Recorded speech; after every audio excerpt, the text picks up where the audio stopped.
through the course of this, it was easy to sort of come out with what was necessary.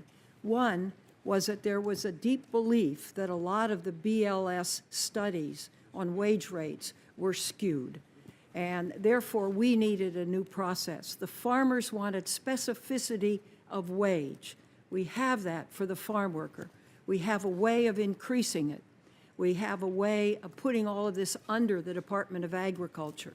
The Secretary of Agriculture will make his FSAs, his farm service agencies, which exist in each state, available, which should help farmers.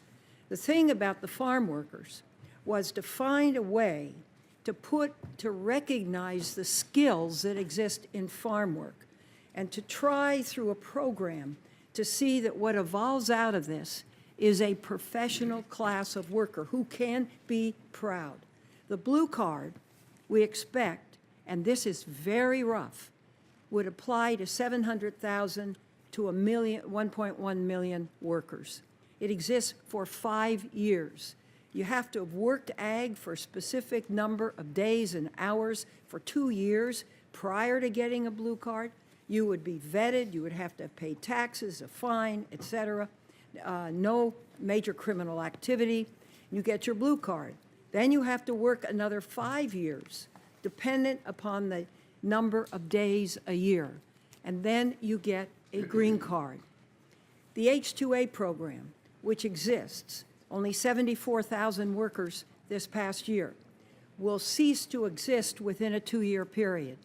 And it would be replaced by 2 visa programs. Chuck spelled them out. A contract program, which replaces H-2A, and an at-will portable visa program. They're both 3 years. There's a cap on both of $112,000 a year for the first 5 years. That totals $300,000 plus, and then the Secretary of Agriculture in the future sets the cap. The AWAR wage rate, which is the adverse wage rate, is phased out and replaced by this new methodology within soon, I think it's a year after the effective date of passage of this bill.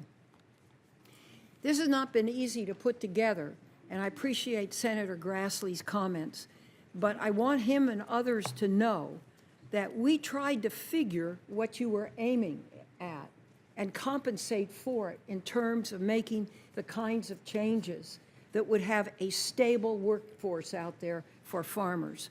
My staff has prepared comments from each state that have come in with respect to the need. We have 100 copies, and we'd make it available to anyone that would like to provide additional information, but I think every state is in here. It is as close to coming to a national crisis with respect to retaining this country's agricultural prowess as anything.